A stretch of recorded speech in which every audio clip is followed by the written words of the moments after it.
Hi friends, இன்றைக்கி நம்ம பார்க்க போகிறது பலவெட்டி சேதுராயன் அப்படின்ற படத்தோட ட்ரெயிலர் தான். இந்த படம் வந்து பார்த்திங்கன்னா ஒரு 90s கிட்ஸ் அப்படின்ற மாதிரி தான் இருக்கும்.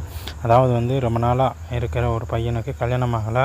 ஸோ 30 வயசு ஆகப்போகுது. அவனுக்கு வந்து கல்யாணம் ஆகலைன்ற ஒரு இது விருப்பம் இருக்கான். அவன் கல்யாணம் முடிக்கணும் அப்படின்ற ஒரே ஒரு இது தான் அந்த பேசிக் கருத்து வச்சு தான் கொண்டு போகிறான். ஆக்சுவலாக இது வந்து பார்த்திங்கன்னா மதுரை சுற்றி இருக்கிற ஏரியாவிலேருந்து எடுத்திருக்காங்க. ஸோ மதுரையை சேர்ந்த ஒரு பையனுக்கு பொண்ணு கிடைக்கல. பொண்ணு கிடைச்சாலும் கல்யாணம் முடியலை. ஏன்னா ஏதாவது ஒரு பிரச்சனை வந்துகிட்டே இருக்குன்னு சொல்லிட்டு சொந்த ஊருக்கு போகிறான்.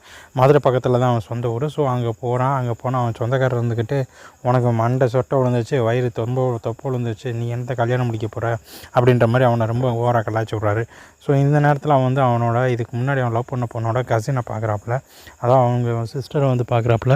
ஸோ அந்த பிள்ளைக்கு வந்து கல்யாணம் முடிக்கல. ஆனால் அவங்க சிஸ்டர் கல்யாணம் முடிச்சிட்டாங்க. ஓகே, நான் எனக்கு தெரியலையா அப்படின்ற மாதிரி இருக்குது. இது வந்து நம்ம ஏற்கனவே பார்த்த ஒரு சீனாக இருந்தாலும் அதுக்கடுத்து 2 பேரும் பேசுகிறாங்க, பழகுறாங்க. ஆனால் ஒரு கட்டத்துக்கு அப்புறம் 2 பேருக்கு லவ் ஆகிடுது. 2 பேரும் பயங்கரமாக லவ் பண்ண ஆரம்பிக்கிறாங்க. 2 பேரும் ஊர் சுற்ற ஆரம்பிக்கிறாங்க. இப்படியே போகுது. லவ்வர்ஸ் ஆகுறாங்க.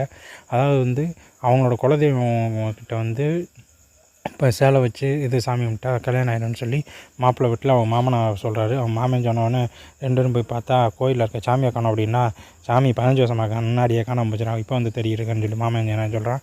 ஸோ மாமனும் மருமகனை சேர்ந்துக்கிட்டு சாமியை தேட ஆரம்பிக்கிறாங்க.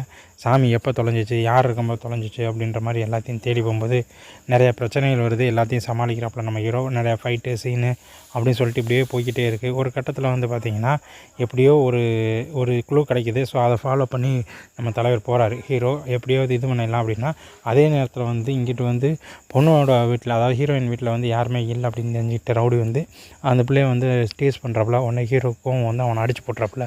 நீ கவலைப்படாத, நான் உனக்கு இருக்கேன், நான் உன்னை பார்த்துக்கிறேன், நம்ம 2 பேரும் கல்யாணம் முடிச்சிக்கலாம் அப்படின்னு சொன்ன உடனே 2 பேருக்கும் லவ்ஸ் ரொம்ப டெத் ஆகுது. அதுக்கப்புறம் வந்து 2 பேரும் கல்யாணம் முடிக்க ட்ரை பண்ணிக்கிட்டு இருக்காங்க. அட் த சேம் டைம் இந்த பக்கம் அவங்க 2 பேருக்கும் லவ் ஓகையாகி போய்கிட்டுருக்கு. உடனே இந்த பக்கம் ஒரு டியூட்டு போடுறாங்க. இதுவும் வந்து பார்த்திங்கன்னா முழுக்க மதுரை ஏரியா. ஸோ இந்த படம் ஃபுல் பார்த்திங்கன்னா மதுரை ஏரியாவே சுற்றி தான் எடுத்துருக்காங்க. நம்ம மதுரைக்கார பசங்க ரொம்ப பாசக்கார பசங்க. இன்னொன்று என்னென்னா, சாமி காணாமல் போச்சுல, அந்த சாமியை அவன் தேடி கண்டுபிடிக்கிற போகிறான் அவன். ஸோ எப்படியாவது இந்த சாமியை தேடி கண்டுபிடிச்சிடணும் அப்படின்னு நினைக்க, சாமிலாம் கிடைக்காது அவன் சொல்கிறான். கண்டிப்பாக நான் கண்டுபிடிச்சிடும் அப்படின்றான். ஸோ இதுதான் மீதி படத்தோட கதை. படம் கதை வந்து ஏதோ சூப்பராக இருக்குது. படம் பார்க்கலாம். படம் வந்து நம்ம ட்ரெயிலர் அப்டேட் பண்ணுவோம்.